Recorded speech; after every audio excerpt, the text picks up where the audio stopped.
শয়তান বিতাড়িত হয়ে যায়।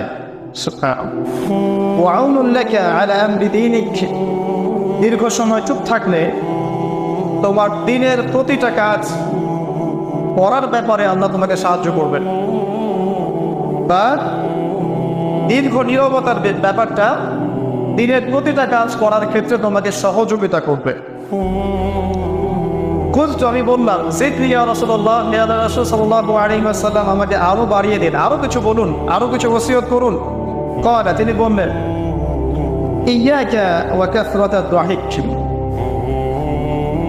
সাবধান থাকবে, বেশি বেশি হাসবে না,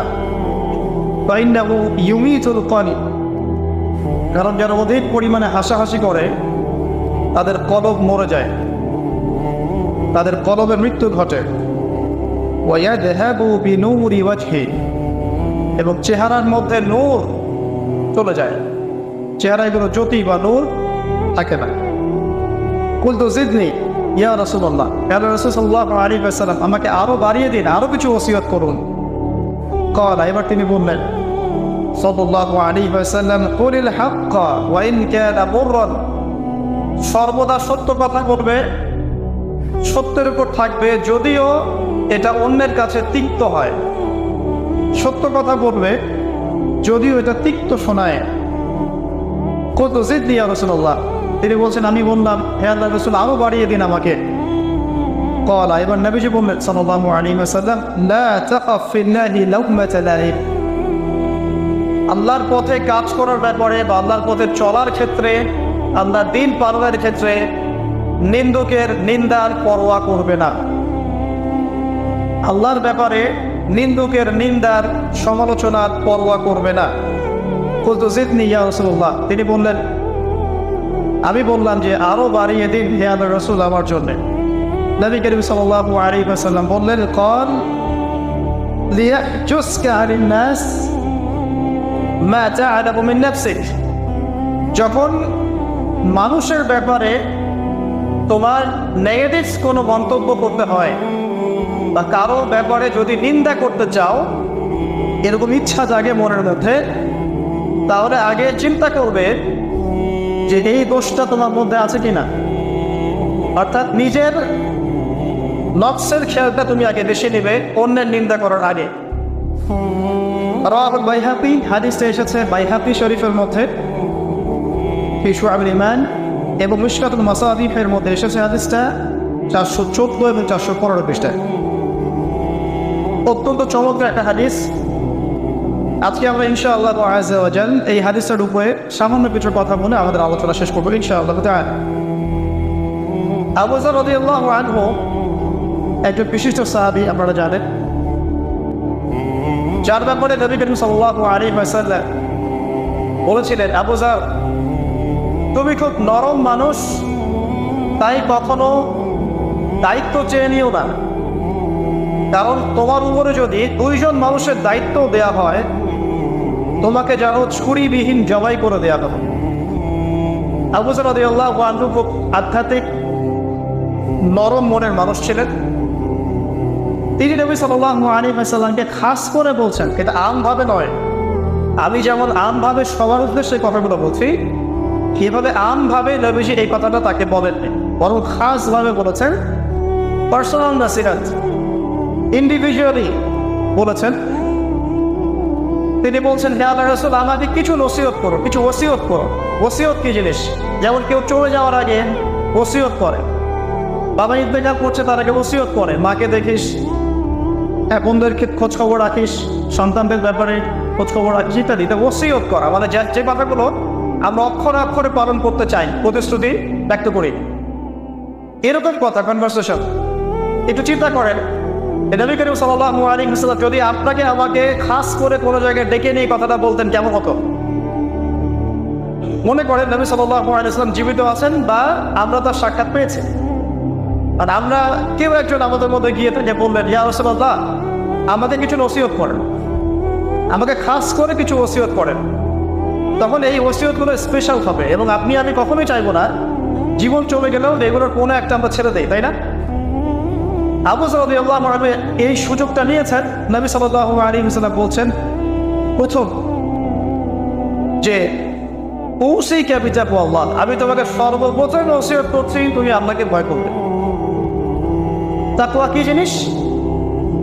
নবীজি বলছেন ফাইন্নাহু আযয়ানু লিয়ামলিকা করলে, এই তাকওয়াটাই সমস্ত কাজের সৌন্দর্য বর্ধন করবে তোমার জীবনে। তুমি যত কাজ করবে প্রত্যেকটা কাজ যদি আল্লাহকে ভয় করে করো, প্রত্যেকটা কাজ তোমার জীবনে সৌন্দর্য বর্ধন করবে ইনশাআল্লাহ তাআলা। খুব সংক্ষিপ্ত আকারে বলতে পারি,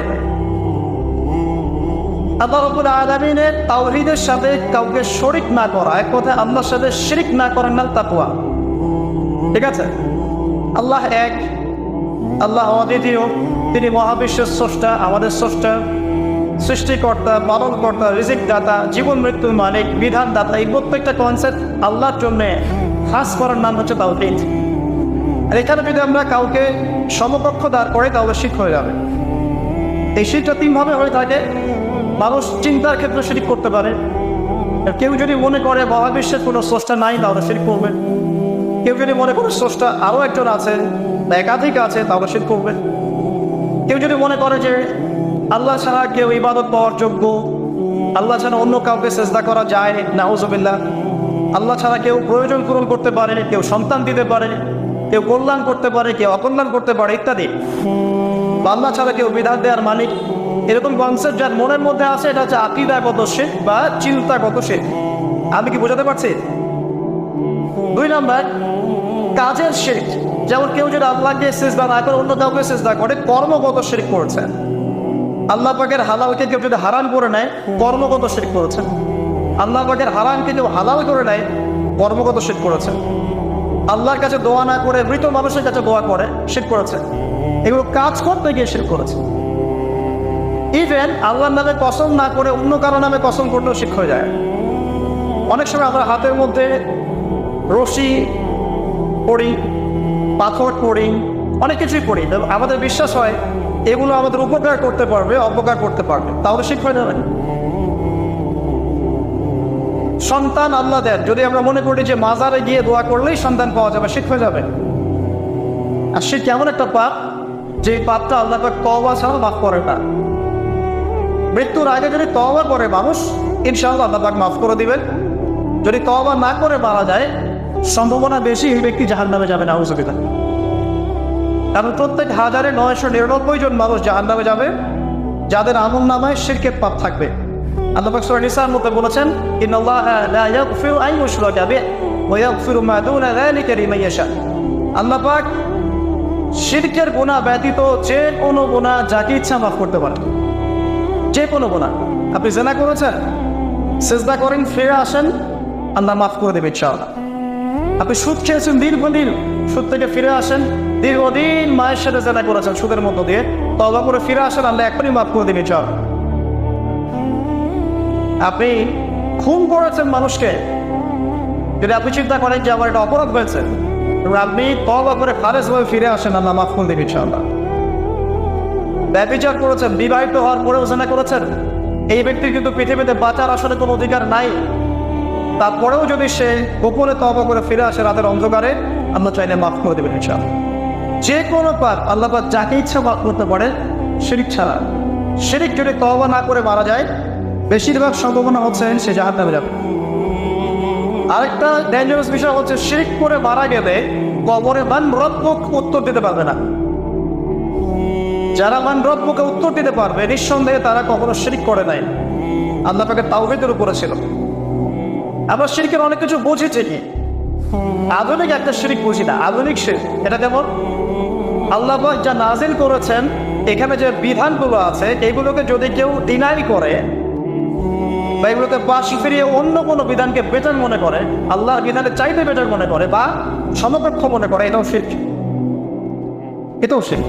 আল্লাহ পাক কিছু হালাল করেছেন, আমরা যদি মনে করি এটা হারাম, তাহলে শিরক, এটাও শিরক। সূরা তাওবার 31 নম্বর একটা পড়ে দেখবেন ইনশাআল্লাহ তাআলা। যাই হোক, তাকওয়ার প্রথম স্টেজ হচ্ছে আমাদেরকে শিরক করা যাবে না, তাওহীদে থাকতে হবে ইনশাআল্লাহ তাআলা। 2 নম্বর, আল্লাহ পাকের যত আদেশ আছে এগুলোকে মেনে চলার নাম তাকওয়া। ফর এক্সাম্পল সালাত, সাওম, সাদাকা, হজ, উমরা, যাকাত, সত্য কথা বলা, পিতা মাতাকে ইত্যাদি যতগুলো আদেশ কোরআন এবং সুন্নাহর মধ্যে আছে, এগুলোকে মেনে চলা তাকওয়ার পরিচয়। 3 নাম্বার, আল্লাহ পাকের যত নিষেধ আছে এই সমস্ত নিষেধগুলোকে বর্জন করার নামও তাকওয়া। শুধু আদেশ মানলাম, নিষেধ বর্জন করলাম না, এটা আসলে প্রকৃত তাকওয়ার পরিচয় নয়। আজকে আমরা মাশাআল্লাহ সবাই সালাত করেছি, কালকে সকালে যদি আবার শরীরের প্ল্যান করি, আমার মধ্যে তাকওয়া আসলে নাই। আমি ধর্মীয় জীবনে পাক্কা মুসল্লি হলেও অর্থনৈতিক জীবনে পাক্কা সুৎখোর থেকে গেছে। এই অবস্থা যদি তওবা না করে মারা যায়, মায়ের সাথে জেনার অপরাধ নিয়ে কে আমাদের মনে উঠবে ইনশাআল্লাহ। এটা আমার কথা না, নবী সাল্লাল্লাহু আলাইহি ওয়াসাল্লাম বলেছেন, সহিহ বুখারীর হাদিস, যে কোনো আলেমকে জিজ্ঞাসা করবেন, যে কোনো মাদ্রাসায় যাবেন, যে কোনো প্রকাশনের বুখারী শরীফ কেনেন না কেন, হাদিসটা পাবেন। যে ব্যক্তি 1 দিরহাম সুদ খেলো, সে যেন 36 বার জেনা করলো। আপনি যদি জানেন যে আপনার ক্লোজ কোনো ফ্রেন্ড বা আত্মীয় বা বইয়েবার নিয়ে জেনা করে বেড়ায়, বা মেয়েদের সাথে একাধিক মেয়ের সাথে তার সম্পর্ক আছে, ইলিগাল রিলেশনশিপ, আপনি নিশ্চয়ই তার থেকে সম্মানের দৃষ্টিতে তাকাবেন। রাখিবুজ্জামান এমন একটা যুগ যেখানে সুদ থেকে বাঁচা সো ভেরি ডিফিকাল্ট। এখানে হাজারে খুব কম মানুষই সুদ থেকে বাঁচতে পারবে। যারা বেঁচে থাকবে তাদের গায়েও সুদের ছিটা ফোটা এসে লাগবে, কারণ পুরো বিশ্বের ইকোনমিক সিস্টেমটাই সুদ ভিত্তিক। এটা পরিপূর্ণরূপে ইসলামিক ধাঁচে সাজানো এখন সম্ভব বলে মনে হচ্ছে না। আমরা চেষ্টা করতে পারি। সতর্ক কখন হবে? যখন শেকড় উপরে আসবে। আর শেকড় কখন উপরে হবে? যখন মালহাবা হবে। আর মালহাবা কখন হবে? যখন মদিনার গুরুত্ব কমে যাবে এবং জেরুজালেমের গুরুত্ব বেড়ে যাবে। আর যখন আল-মাহদি আসবেন, ঈসা ইবনে মারইয়াম আসবেন, তখন পৃথিবীতে ইনশাআল্লাহ আযজা ওয়া জাল ইসলাম ব্যতীত কিছুই বাকি থাকবে না। তখন ইনশাআল্লাহ তাআলা উপরের লেভেল থেকে সুদ বলতে কিছু থাকবে না ইনশাআল্লাহ। তবে এখন কি করবেন? ফাত্তাকুল্লাহা মাসতাতা'তুম। এখন এতটুকু করবেন, ফাত্তাকুল্লাহা মাসতাতা'তুম, তোমরা সাধ্যমতো আল্লাহকে ভয় করো। আপনার যতটুকু কুলায় এতটুকু আপনি দূরে থাকবেন। আমাদের এই ভিডিওটি যদি আপনার ভালো লেগে থাকে তাহলে ভিডিওতে একটি লাইক দিতে পারেন এবং আপনার প্রিয়জনদের সাথে শেয়ার করতে পারেন, এবং এইরকম আরও ভিডিও পেতে আমাদের ইউটিউব চ্যানেলটি সাবস্ক্রাইব করে পাশে থাকা বেল আইকনটি অন করে দিন।